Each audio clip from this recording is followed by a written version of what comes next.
Salam sejahtera, Anda bersama saya Salvino Saribun untuk berita Borneo Today TV malam ini.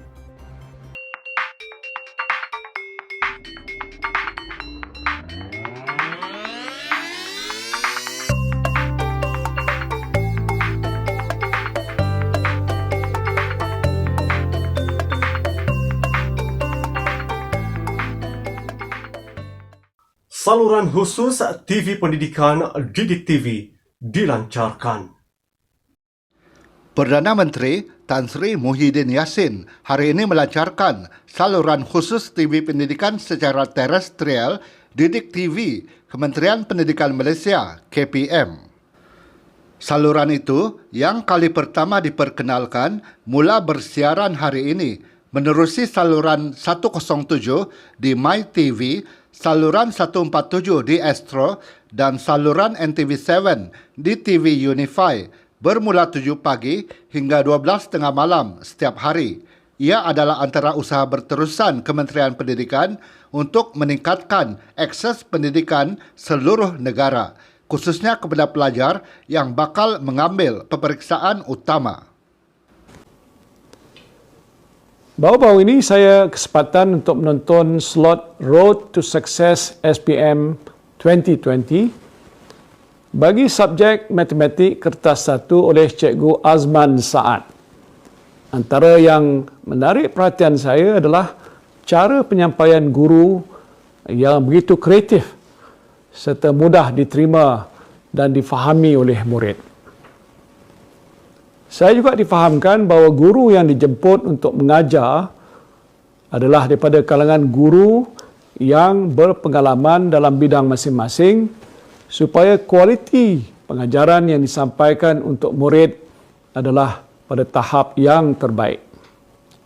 Program sebegini adalah sangat baik bagi membantu calon peperiksaan CJ Pelajaran Malaysia SPM yang akan mula menduduki peperiksaan pada minggu hadapan. Muhyiddin dalam ucapan perasmiannya berkata, Didik TV KPM akan menyiarkan program-program yang berteraskan kurikulum dan ko-kurikulum KPM. Selain itu katanya, kandungan pembelajaran sepanjang hayat yang memberi fokus kepada nilai-nilai murni dan pembangunan karakter murid akan turut disiarkan. Hal ini turukir satu sejarah di mana kerajaan buat pertama kalinya memperkenalkan Didik TV KPM sebagai saluran khusus TV pendidikan dengan pengisian dari jam 7 pagi hingga 12.30 malam setiap hari. Ini merupakan satu usaha berterusan KPM dalam meningkatkan akses kepada pendidikan berkualiti bagi semua murid di seluruh negara. Didik TV KPM akan menyiarkan program-program yang berteraskan kurikulum dan ko-kurikulum KPM. Dan saluran ini juga akan menyiarkan berita mengenai dunia pendidikan daripada peringkat prasekolah hinggalah ke tingkatan 6, program bercorak didik hibur, iaitu edutainment serta kandungan yang dihasilkan oleh murid. Perdana Menteri juga yakin saluran Didik TV dapat membantu pelaksanaan pengajaran dan pembelajaran di rumah PDPR, khususnya murid yang tiada akses kepada pendidikan secara dalam talian. Muhyiddin berkata, kaedah PDPR secara dalam talian belum dapat dilaksanakan secara menyeluruh kerana sebahagian besar murid tidak memiliki peranti sesuai selain faktor kekangan akses kepada internet. Kerajaan juga sedar bahawa murid-murid terdiri daripada pelbagai latar belakang, sama ada di kawasan bandar, luar bandar ataupun kawasan pedalaman. Oleh yang demikian, kita perlu terima hakikat bahawa pelaksanaan PDPR secara dalam talian masih belum dapat dilaksanakan secara menyeluruh dalam tempoh yang singkat. Ini ialah kerana sebahagian besar murid tidak memiliki peranti sesuai dan juga faktor kekangan akses kepada internet. Perdana Menteri berkata, ibu bapa turut boleh meluangkan masa menonton saluran terbabit bersama anak mereka. Justru, beliau berharap saluran Didik TV yang mula bersiaran hari ini akan menjadi platform memperkasakan budaya ilmu, menerapkan nilai murni dan mewujudkan masyarakat berinformasi. Segala usaha ini memerlukan sokongan padu dan kerjasama erat daripada semua pemegang taruh, khususnya murid, guru dan juga ibu bapa. Marilah kita semua bersatu hati melaksanakan tanggungjawab dalam menjayakan agenda besar pendidikan negara ke arah yang lebih cemerlang demi masa depan generasi pewaris negara.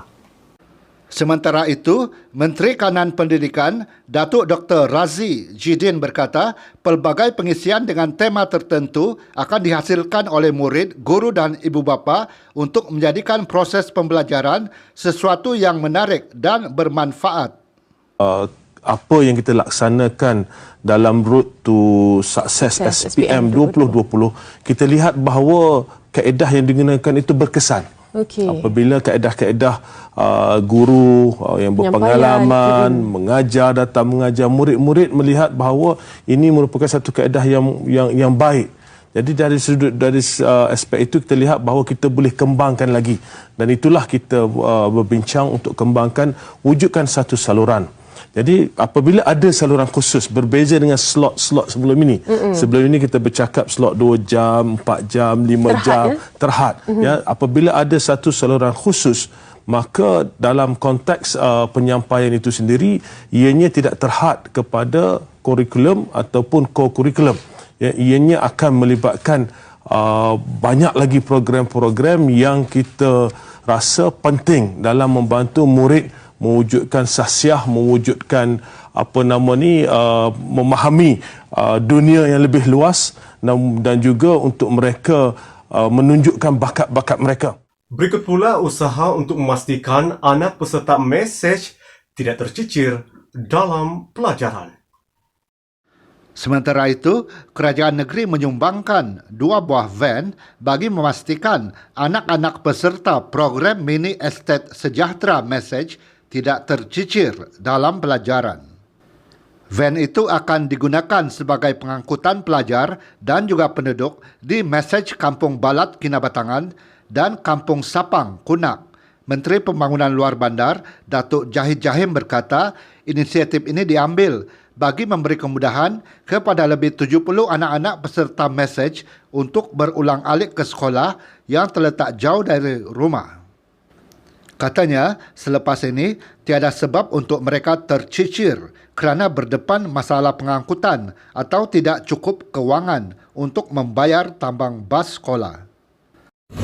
Pada hari ini, kerajaan melalui KPLB telah menyampaikan 2 buah plan kepada Mesej Balat dan juga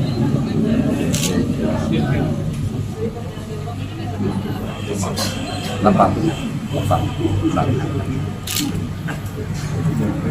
Kedua-dua band ini disumbangkan oleh kerajaan negeri melalui KPLB. Yang saya katakan tujuannya ialah untuk memberi kemudahan kepada anak-anak besar untuk menjaga sekolah dan tidak ada sebab lagi mereka tercicir atas masalah pengangkutan atau masalah tidak cukup keuangan untuk belanja membayar bas sekolah, dan memastikan supaya misi dan visi untuk proses membasmi kemiskinan itu terus berjalan dan mudah-mudahan mencapai martabat seperti yang kita. Jahid berkata demikian kepada media selepas penyerahan van kepada Mesej Kampung Balat Kinabatangan dan Kampung Sapang Kunak di Kota Kinabalu siang tadi. Ia disampaikan kepada Pegawai Daerah Kinabatangan Majaran Osman dan Pegawai Daerah Kunak Abdul Manap Abdul Ruhim. Menurutnya, walaupun kos sebuah van mencecah hampir RM190,000, Namun, demi membela rakyat, Kerajaan Gabungan Rakyat Sabah GRS akan memastikan anak-anak di Mesej tidak tercicir dari segi pelajaran.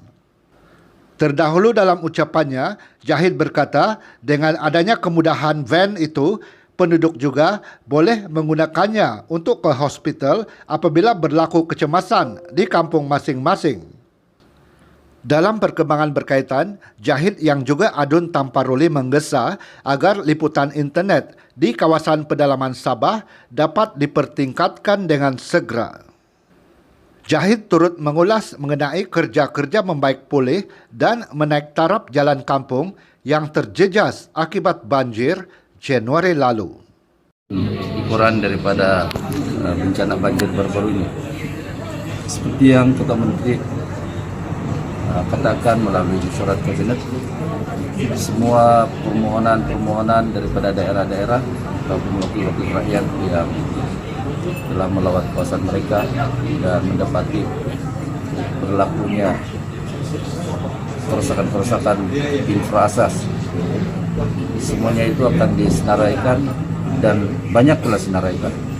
Sebagian besar telah menyenaraikan dan telah menghantar kepada kementerian untuk dihantar kepada pihak Jasa Kerja Negeri bagi mendapatkan peruntukan daripada NADMA.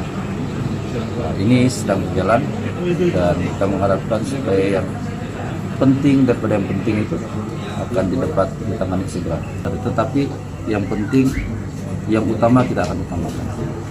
Karena sedikit gangguan melalui pandemi ini, tetapi kerja-kerja seperti ini tidak boleh dibelakangkan karena dianya adalah merupakan keperluan asas keselesaan rakyat yang terlibat di bandar. Sabah berpotensi menjadi gerbang utama perdagangan di rantau ASEAN Timur. Sabah berpotensi besar menjadi gerbang utama untuk kemasukan perdagangan dengan fokus ke arah Brunei, Indonesia, Malaysia, Filipina atau rantau kawasan pertumbuhan ASEAN Timur BIMP Yaga.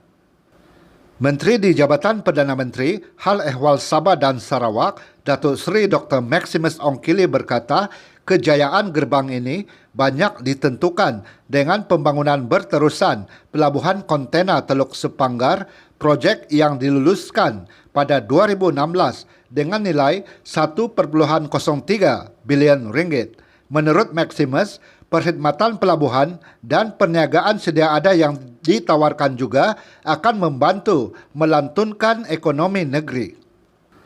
Beliau turut berpuas hati bahawa projek pembesaran berterusan di bawah Lembaga Pembangunan Ekonomi dan Pelaburan Sabah sedia memenuhi perhatian serantau ke atas keprihatinan hijau dan kelestarian.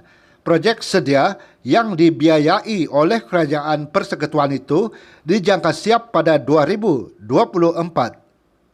Maximus berkata, Sabah Port Sendirian Berhad SPSB memainkan peranan strategiknya dalam memperkukuhkan industri berkenaan. SPSB telah membelanjakan hampir 1 bilion ringgit untuk menaik taraf kemudahan dan peralatan pelabuhan. SPSB juga telah melakukan usaha yang terbaik sebagai peneraju industri, mewujudkan lebih banyak pertumbuhan ekonomi dan peluang untuk penduduk tempatan. Maximus menegaskan komitmen untuk menyokong inisiatif Sabah Port dalam meletakkan pelabuhan kontena Teluk Sepanggar sebagai hub penghantaran serantau. Pelabuhan itu akan berfungsi sebagai gerbang masuk utama kepada BIMP Yaga, Intra-Asia serta pasaran yang berkembang pesat di China, Korea dan Jepun. Saudara, kita ikuti perkembangan situasi semasa COVID-19 di Sabah.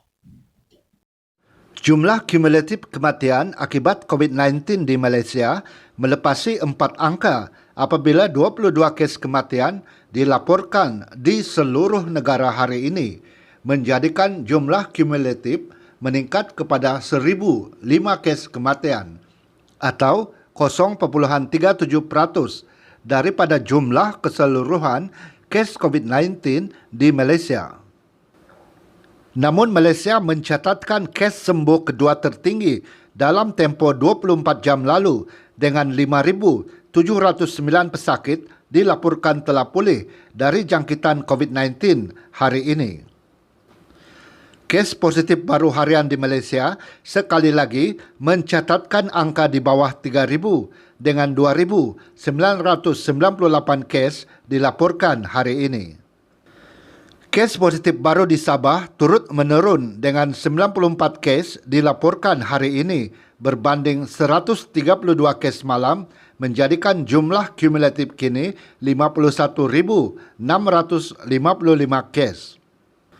Menteri Kerajaan Tempatan dan Perumahan Datuk Seri Masidi Manjun berkata 4 kes kematian dilaporkan hari ini.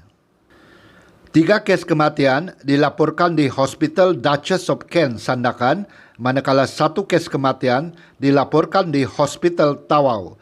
Tiada kluster baru dilaporkan di Sabah hari ini. Sebanyak 21 premis dikenakan kompaun berjumlah RM3,200 atas pelbagai kesalahan mengikut skim harga maksimum musim perayaan Tahun Baru Cina semalam. Manakala 2 premis lagi masih dalam siasatan. Pengarah Pejabat Kementerian Perdagangan Dalam Negeri dan Hal Ehwal Pengguna KPDNHEP Sabah, Georgie Abbas berkata 23 premis itu antara 1,920 buah premis yang diperiksa. Nilai rampasan keseluruhan kes terbabit adalah RM1,853.20. Majoriti kesalahan yang dilakukan peniaga adalah tidak mempamerkan tanda harga pada barangan yang dijual. Seorang lelaki berputih mata selepas ditangkap polis setelah gagal memecah masuk sebuah rumah di Taman Hikmat Kota Kinabalu semalam. Malah lelaki itu juga terpaksa menyelamatkan diri dengan memanjat bumbung rumah terbabit selepas dikejar anjing peliharaan pemilik rumah berkenaan. Dalam kejadian kira-kira jam 12.30 tengah hari itu, lelaki berusia 38 tahun itu kemudiannya ditahan polis selepas kehadirannya disedari pemilik rumah berusia 65 tahun. Ketua Polis Daerah Kota Kinabalu, SCP Habibi Manjiji, ketika dihubungi mengesahkan kejadian dan berkata siasatan awal mendapati suspek cuba memecah masuk rumah berkenaan. Bagaimanapun katanya suspek dikejar oleh 2 anjing peliharaan pemilik rumah itu sehingga menyebabkan dia terpaksa memanjat bumbung rumah. Sepasukan polis bergegas ke lokasi kejadian sebelum berjaya menahan suspek dan membawanya ke Balai Polis Luyang untuk tindakan selanjutnya. Habibi berkata hasil ujian air kencing mendapati suspek positif dada jenis syabu. Semakan turut mendapati suspek mempunyai 1 rekod lampau berkaitan dada di Kota Belud. Suspek ini ditahan remang untuk siasatan lanjut. Kes disesat mengikut Seksyen 447 Kanun Keseksaan. Sekian berita Borneo Today TV malam ini. Saya Salvinus Saribut.